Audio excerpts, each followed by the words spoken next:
platform that breaks down everything capital markets. Welcome to another conversation on Business Redefined. We have had conversations here breaking down real estate investment trusts and quoted securities platforms.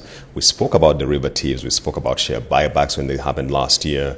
Tonight, we want to break down securities, lending and borrowing, and no other person better placed to comment on this than the man in charge of Central Depository and Settlement Corporation, that is CDSC, Mr. Nkoregamba Mwebesa. Welcome on set.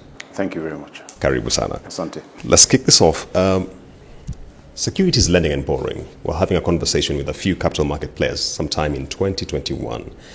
And it was pointed out that of all the holdings we have, 25% roughly are active, 75% are held for long positions. Give us the context as to why SLB is critical at this time in this market. SLB is critical at this time in the market because of that thesis you've just explained.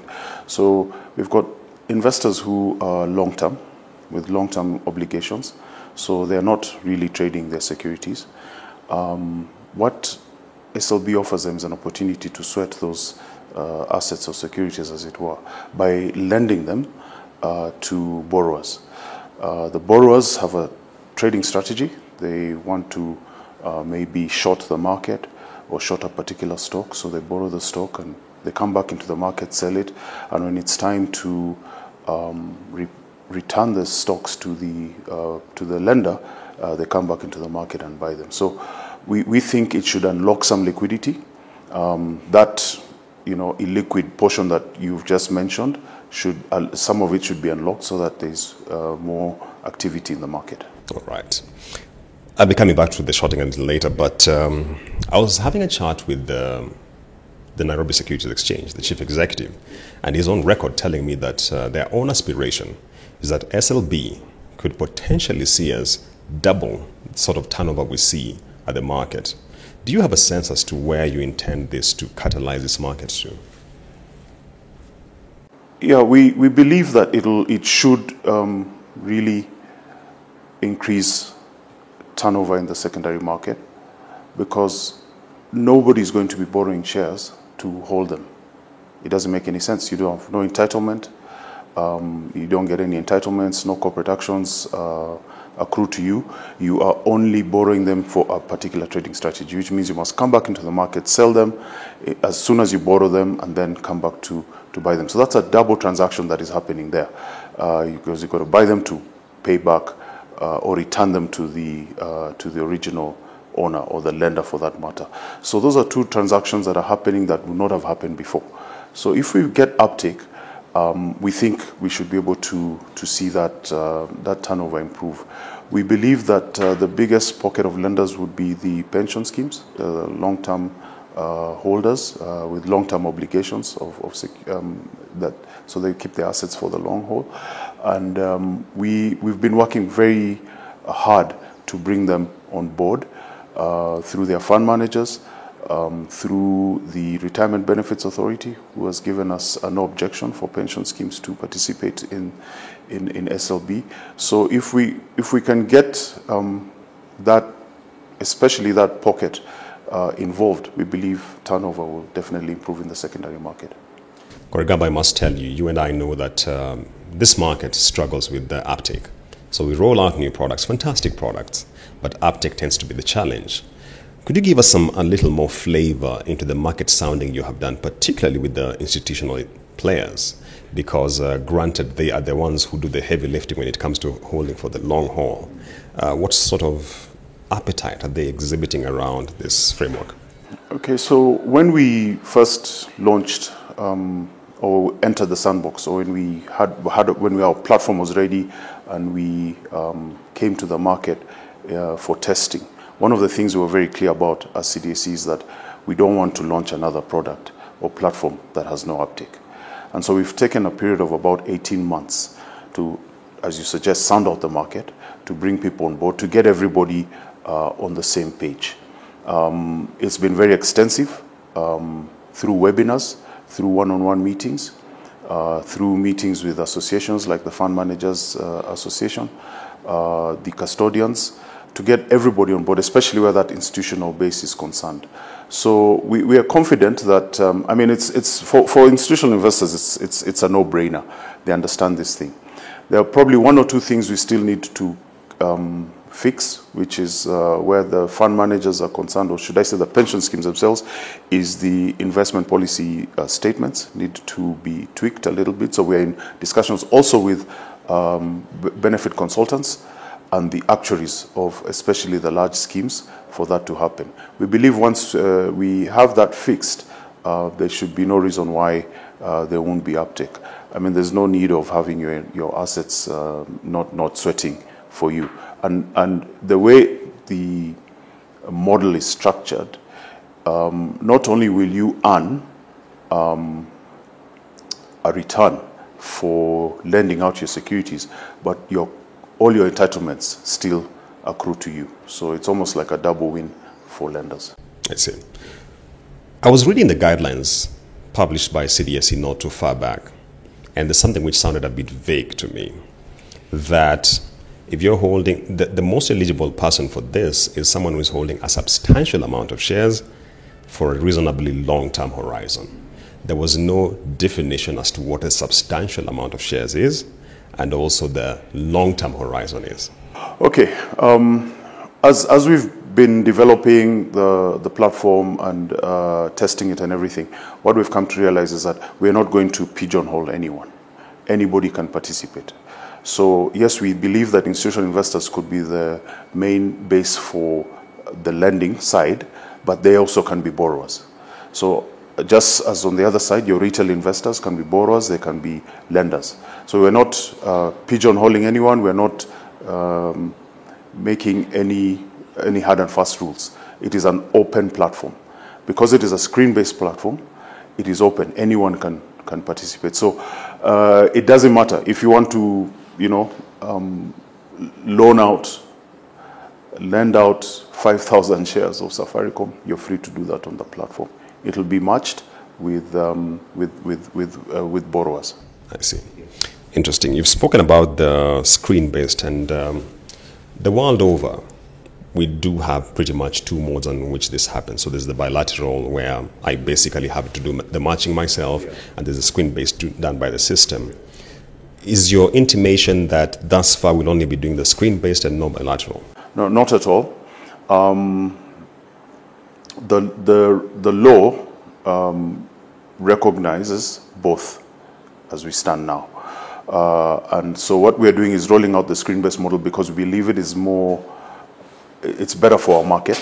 It covers everybody. It's all inclusive. But they still, if one wants to do a bilateral transaction, we are going to support that. So we're looking at how we can support that as a CDSE, because the transfers must still be done on our platform. So once we bed down the screen-based model and have it running smoothly, we will now pay some attention to the bilateral. So both models are envisaged within the law in Kenya. I see. What happens when there is transactions ongoing regarding lending and borrowing, and there's a major corporate action? Is there some sort of guidance as to what that would mean for the lending party and the borrowing party? So like I've hinted before, the corporate actions still accrue to the lender, to the original owner of the securities, of the shares. So there's two things you can do. One, you as a lender, you can actually call back your shares. They don't have to, the contract can be terminated with a 14-day notice. So if you anticipate that you'd want to actually be having those shares in your CDS account when the entitlement comes, you can call back your shares. Alternatively, you can you can stay in the contract, but the borrower is required to manufacture those corporate actions for you. So there's a way we've worked it out that you shall not lose out. You will still get your corporate actions during the period of the contract. Okay. Yeah. So there's no loss to the lender. Yeah. There is an element of collateralization when it comes to securities lending and borrowing. Yes. Could you give us some detail or insight into how that's arrived at, depending on the sort of securities you're scouting for as a borrower? Okay, so just like when you go to borrow money from the bank or from any lender, you might be required to put up collateral. The borrowers in the SLB transactions must put up collateral. The collateral is at 110% of the value of the securities that you're borrowing. So that's like a margin of 10% upon that, which we will be marking to market on a daily basis and advising your agent, your SLB agent or your CDA agent, your CDA, on whether you need to top up. So currently we are only accepting cash. We hope that in the future we'll be able to accept even fixed income securities, especially the treasuries.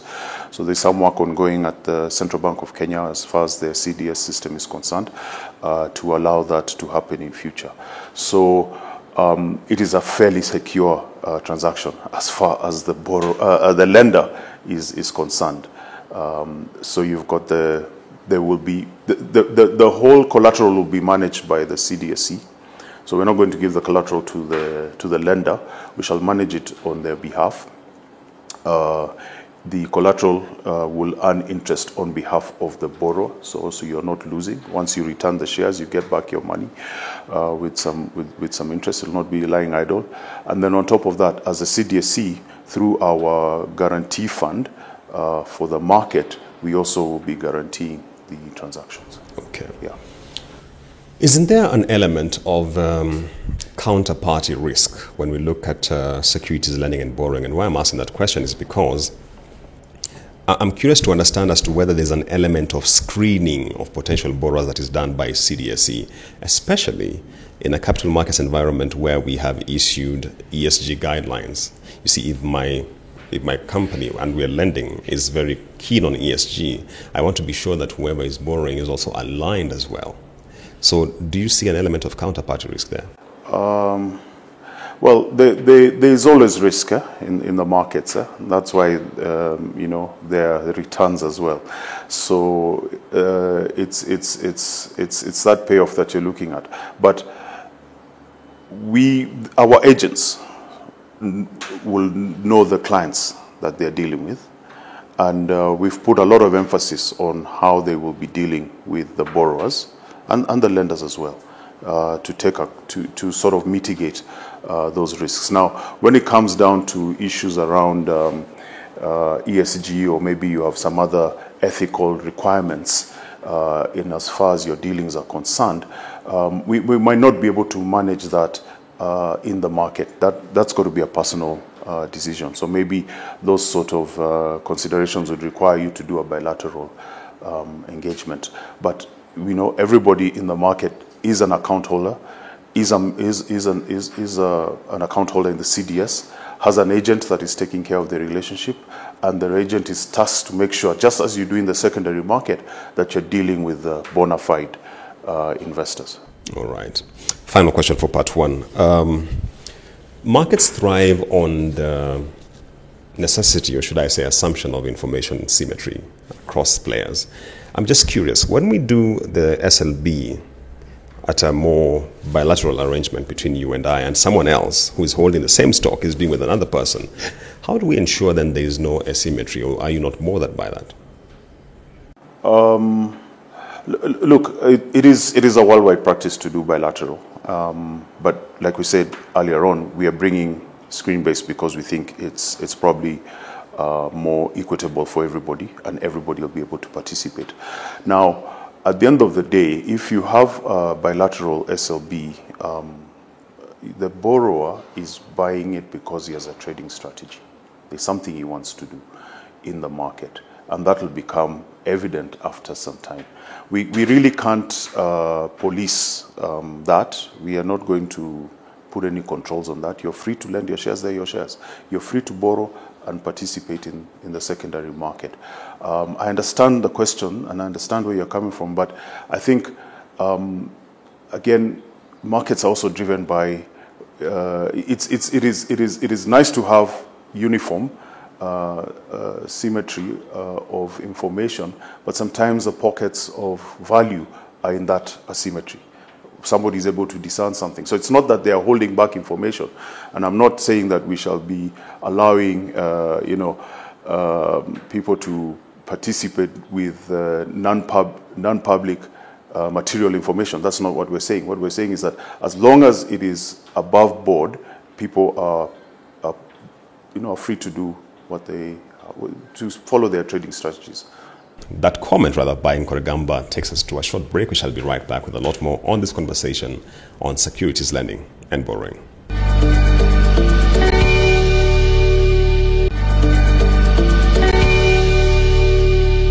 Welcome back to this conversation on Business Redefined, where we are unpacking securities lending and borrowing, which now has the green light from the market regulator to go live. And we are privileged to have the man in charge of CDSC, Nkoregamba Mwebesa. Welcome back on set. Thank you. The lending fee, because that basically exists within this whole framework. How is it arrived at?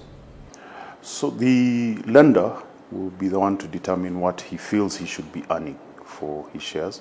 And I suppose for lending in shares, and I suppose at the time that you're making that decision, you will have a feel for what is happening in the market. You'll be advised by your depository agent that this is what we are seeing people are willing to borrow at for this particular stock.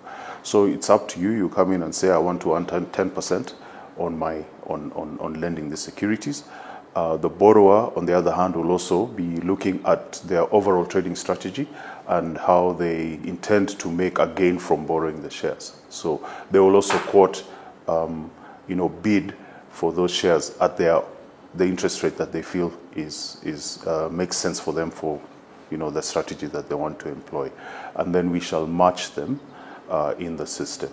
So there might be a need for borrowers and lenders to revise their offers and respective bids so that those matches can happen. Okay.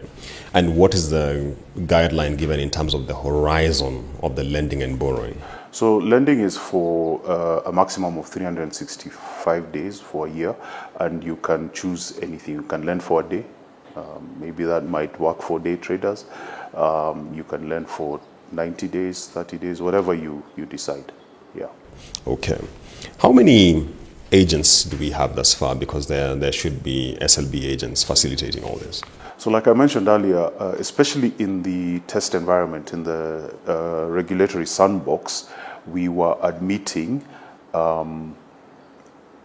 agents, we're calling them SLB agents, on the basis of some extra due diligence that we were doing on them.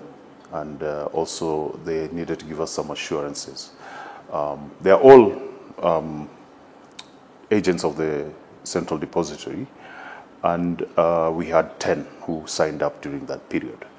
Now, as we are going now into the live environment, we want to open the space up, and so we are working on how we'll be able to onboard all the other Central Depository agents as SLB agents. So we currently have 10, but we're in the process of onboarding. We have about 26 agents at the CDSE, so most of those should be able to be onboarded. Okay. Yeah. And just for the avoidance of doubt, when this goes live, and it should be any time anyway, what securities are eligible for securities lending and borrowing? I got the impression from the guidelines that it's limited to the NSE 20? That's correct. Yeah. It is limited to the NSE 20. And the reason we're doing that is we've done some back testing, some stress testing, on especially where liquidity is concerned. And we want, for this platform to work properly, there must be liquidity. The stocks must be liquid. So you don't want to be looking to return shares that you can't get in the market. So we think the NSE 20 for now is fairly liquid. We shall keep reviewing, and if we feel there is need to open it up to all the other securities, we shall do that. But I think for starters, we'll stick with the 20. Okay. So just to be sure, nothing fixed income around this? No. We envisage that in future we'll be able to also do the corporate debt, because that's where our mandate is. Treasuries, as you know, are they sit in the central bank depository. There might be an opportunity to discuss that with the central bank in future. But for now, we're starting with equities, and hopefully we'll be able to roll that out to corporate debt as well. Yeah. I was speaking to a few stakeholders in the capital market space, and they were worried that the level of due diligence that I have to conduct as a borrower over a lender and as a lender over a borrower, when you look at the state in which our market is, maybe it's a bit taxing. And that's why the screen-based model is right for this market. Because as a lender, you do not have to do any due diligence. You put your shares on the board, on the platform for lending, and there'll be lenders, borrowers coming in as well, and we match them. So you don't need to do any due diligence. The fact that these borrowers are clients of a particular agent and sit in a depository, we have all the information on them. We will be the ones guaranteeing that you're dealing with a bona fide person, as opposed to a bilateral where you'll need to actually do that due diligence. I see. So we saw the green light secured from CMA. Yes. Just to be sure, when does this actually go live? We're live. We're live. Yeah, we're live. Already. So just to maybe put some context to that, the sandbox, or the testing in the sandbox, was actually a live platform, only that it had more oversight. Though we were very careful about who we allowed in. Like I said earlier, we had 10 participants as far as the agents were concerned. And we were monitoring it very closely to make sure that the platform works and there are no issues.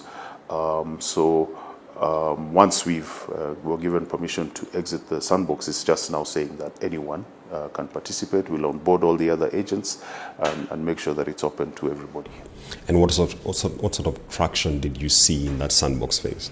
It was fairly encouraging. We had a good number of transactions, and some that were consummated went to the end, and shares were returned, so no issues there. We felt that maybe, and we got several would-be participants or even participants saying, when you go live, we will be more. We'll be able to be more, to use the platform more. We'll increase our participation, or we'll be more active when you go live, because then we'll know that the regulator has given it a green light. So we're expecting that we should be able to see more uptake. Of course, as a new platform, we anticipate that there will be a bit of a curve, over the period. But like I said earlier on, we see no reason. We've done everything that needs to be done to make it viable. We see no reason why people should not participate. All right. Korigamba, I'd be remiss if I wind up this interview without asking you this question. Short selling. Yes. As you know, there's a lot of divergent views about short selling. Absolutely. And we are opening now the SLB, creating an avenue where this could easily take place. I come into the market, I expect a price to correct downwards. I borrow, I offload, hoping to pick it at a lower price. Some argue that short selling is basically a price mechanism correction, and it's fine. What are your thoughts around that? I would tend to agree with that view. Not just because I want SLB to work, but it's a trading strategy, yeah? And it's a genuine trading strategy, or should I say at least theoretically, it is a genuine trading strategy. Now, there could be an opportunity for some players to manipulate that volatility or that dip in prices to benefit from it and call themselves short sellers.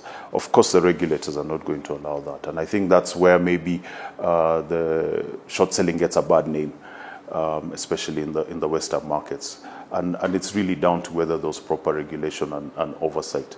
But if you anticipate, for whatever reason, that share price is going to dip, and you want to take advantage of that, it's a bona fide trading strategy, yeah. But if you're the one manipulating that dip, then there's a problem. I like that. What do you see as the interplay between day trading and SLB. And why I ask that question is because, on the one hand, this one seeks to give you the velocity in the market. That's day trading.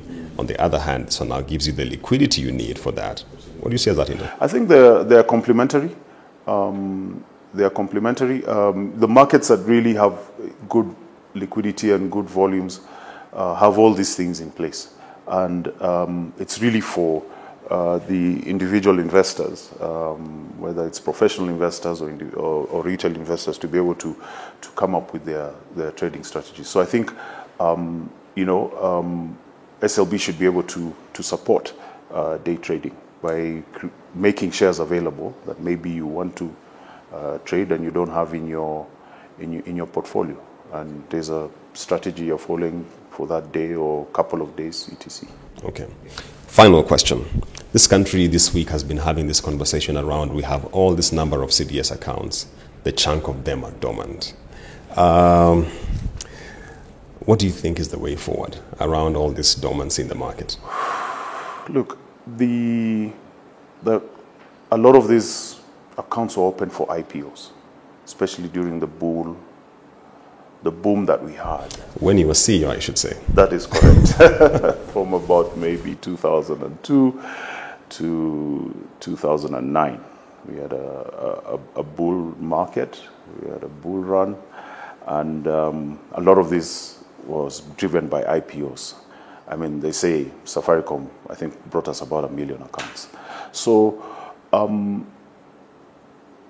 I don't think the issue is that they are dormant accounts. Yeah, the issue is that, in fact, we want to open more accounts because we believe we'll be reaching new people who will trade.